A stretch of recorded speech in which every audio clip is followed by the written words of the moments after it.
Hello, and welcome to my introductory tutorial on Arknights Enfield's combat system. This video will quickly go over the main functions and options available to you during most, if not all, combat sequences you might find in Enfield.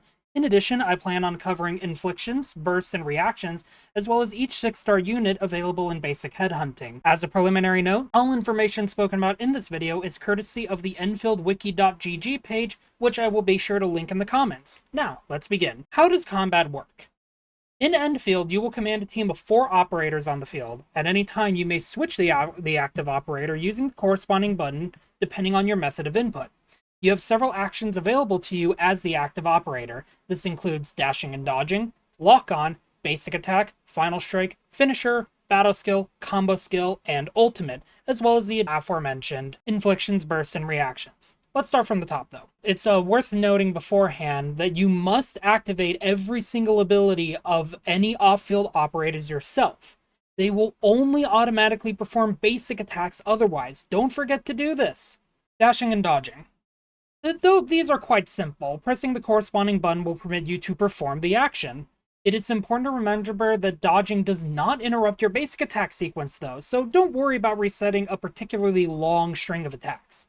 Dodge when necessary. Of course, dodging requires stamina, so it's not like you can spam it, which does deplete every time you perform a dodge. While it can recover over time, it's important to keep this cap in mind. Don't want to be caught out in an enemy's big attack, you know. Dodging right before an enemy's attack, though, will activate a perfect dodge, which grants you a currency called skill points, which we'll talk about later. Locking on. Let's be real, this is pretty self-explanatory. But while it is self-explanatory, it's critical for one specific reason. All skills that you activate will focus the locked-on target. Remember to focus. Basic attack. Your standard combo that most often will be upwards of 4 to 5 hits. However, there is one exception. The last hit of the chain is referred to as a final strike, usually having a brief charge-up period before you commit to it. Make sure you don't need to dodge when you need to do this. Landing this hit will apply a debuff called Stagger and restore skill points. What was that about Stagger, though? Finisher. If an enemy is staggered when you hit them with a basic attack, you will instead land a Finisher, which deals massive damage and gives you more skill points.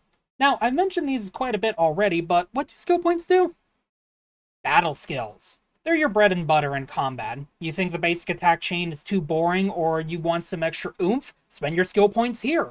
Battle skills have no cooldown but will require a certain amount of skill points to activate. Spam them in the moment you get them or save up for a massive damage burst between your on-field and off-field characters. Combo skills. These might feel a bit more familiar in terms of traditional gameplay loop. Combo skills have cooldowns and do not require skill points. There has to be something else there, though, right? There is. They can only be activated when certain conditions are met. This could be your active operator being attacked to, more specifically, performing a final strike on an enemy with a debuff that's already applied to them. Remember to read your operator's abilities. Don't want to go in with your pants down. Ultimate. Your operator's most powerful abilities, ultimates require, who would have guessed, ultimate energy. This can be acquired one of 2 ways. When you cast battle skills, all of your operators will gain energy. Combo skills, meanwhile, will only grant the caster energy. Though some exceptions exist, I will go over them in subsequent videos if they are necessary. Now, like I mentioned at the top of the video, there's these things called inflictions, bursts, and reactions. What do? I'll go over them in the next video. Be sure to stay tuned for that video and check out my Twitch where I'll be playing Endfield when it goes live on January 21st at 5 p.m. PST. Take care.